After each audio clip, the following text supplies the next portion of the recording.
Olá, pessoal. Ontem eu gravei um vídeo sobre o interrogatório seletivo e devido a uma quantidade boa de interações, eu resolvi começar a gravar vídeos pontuais sobre, ao menos na minha visão, sobre as divergências que nós temos durante as audiências de instruções de assuntos que fazem parte do nosso cotidiano forense e por vezes existem muitas celeumas sobre essa resistência que existe tanto das autoridades judiciárias quanto dos representantes do Ministério Público na forma como essas audiências são conduzidas. Então, no sentido de auxiliar e de colocar aqui a minha humilde visão em relação ao que ocorre nessas audiências, com assuntos que já foram exaustivamente decididos pelos tribunais superiores, mas que ainda há uma resistência muito grande dos agentes institucionais em colocá-la em prática. Então, eu vou pontuar aqui, são vídeos rápidos, de 10 a 15 minutos, sobre alguns assuntos que merecem a nossa atenção, porque transformam, às vezes, uma audiência muito simples, muito rápida, às vezes, ela teria tudo para terminar e ter um desfecho rápido, mas acabam se tornando verdadeiras audiências cansativas, exaustivas, pela resistência que muitos profissionais têm. Então, o mais difícil, eu acho, não é mudar a lei, mas as práticas judiciárias e a cultura, especialmente inquisitória, que ainda é muito arraigada nos agentes que adentram nessas instituições. Então, primeiro é preciso entender que o Código de Processo Penal que nós temos, em que pese várias reformas pontuais que vêm ocorrendo ao longo do tempo, ele ainda é um Código de Processo Penal com uma matriz inquisitiva. Sua origem é inspirada no Código de Rocco, né, um código italiano que tinha uma matriz fascista. Então, basta só nós lermos a exposição de motivos para perceber o quanto esse código ele tem uma matriz inquisitória e que as reformas ainda não conseguiram trazer o sistema que a doutrina privilegia, que é um sistema acusatório, onde as partes efetivamente são protagonistas. Mas essas reformas, embora esteja especificado na lei a forma como se deve operar dentro do processo, existe ainda uma resistência. E essa resistência traz como pano de fundo a desculpa da celeridade. Então, se os advogados dentro da audiência fazem perguntas, criam situações fora do ritual que foi estabelecido tanto pelo juiz na audiência de instrução como pelo promotor, aquilo ali gera um entrave, porque me parece que as autoridades não estão acostumadas a receber uma certa resistência no campo defensivo. Então, eu vou usar aqui o critério do protagonismo do juiz na oitiva de testemunhas, que também tem sido um complicador.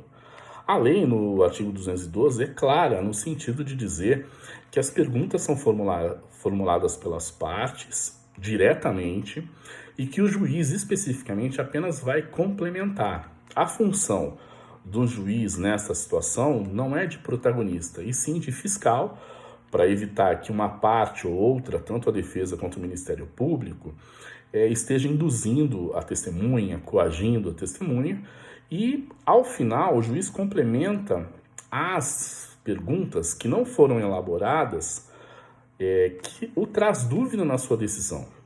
E mais, um detalhe, essas perguntas elas não podem atravessar a direção que cada qual está seguindo, ou seja, nem a acusação nem a defesa. O juiz não pode extrapolar nisso. Primeiro, porque embora o juiz seja o destinatário da prova, ele não é o único, né? Se as partes não concordarem com uma decisão de primeira instância, as partes podem recorrer.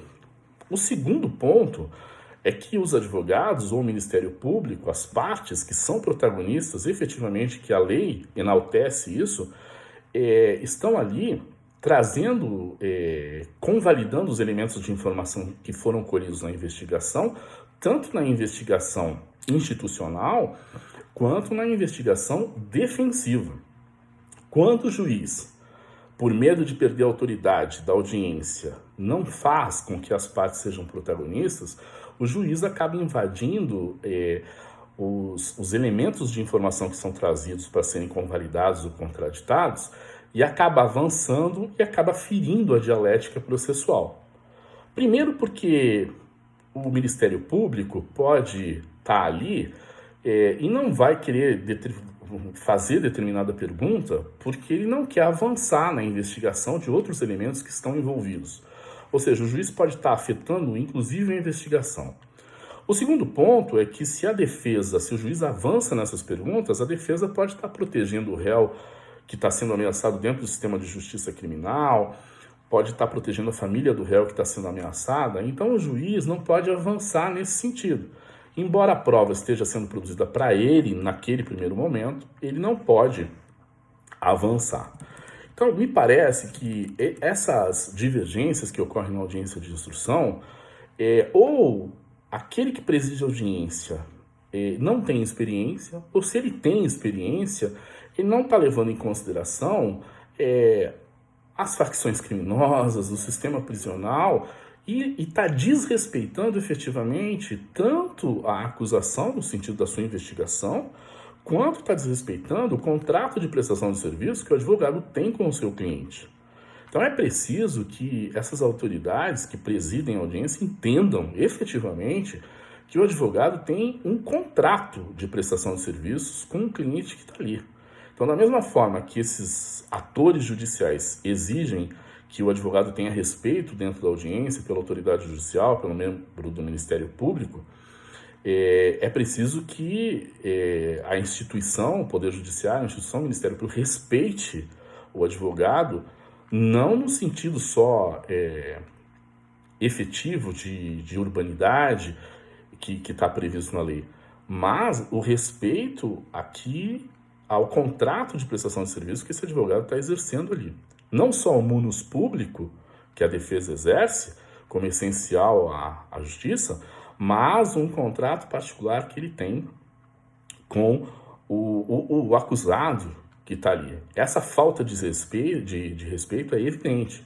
Nós no cotidiano forense, cansamos de entrar numa audiência com um cliente que às vezes é um caso muito simples, um caso ambiental, um caso de transação penal, de suspensão condicional do processo, da lei 9.099, daqueles casos de menor potencial ofensivo, e o que a gente observa são juízes, promotores tentando educar aquele indivíduo que está ali. A justiça não é educação moral e cívica, o Ministério Público não está ali para educar o acusado, ele está ali para oferecer denúncia ou uma representação sobre aquele indivíduo que está ali, ele tem que ouvir aquele indivíduo com respeito e o juiz tem que julgar esse indivíduo. Então eu queria pontuar isso, que essa é uma visão, me parece, distorcida também das instituições que recebem um acusado ali. A justiça deve ter uma prestação de serviço de qualidade. E essa prestação de serviço de qualidade, não só ela tem que se refletir no respeito aos profissionais que atuam ali, como o acusado que está ali, independente do crime que ele está cometendo, independente do delito que está sendo avaliado, porque a consequência dali é a pena. Não só as testemunhas devem ser respeitadas, mas os acusados também. Então era isso que eu queria pontuar por hoje. E gostaria de dizer para vocês que esse vídeo está sendo reproduzido também no canal do YouTube, um canal que foi montado para isso. Se inscrevam lá, tá bom? E se tiver qualquer divergência, por favor, mandem no meu e-mail. E se tiverem alguma concordância ou discordância, e nós estamos aí para isso, para tentar de alguma forma auxiliar não só aqueles recém-chegados à advocacia, como os advogados que vão participar da audiência e também não têm, às vezes, experiência com a seara criminal. tá bom? Um abraço, pessoal.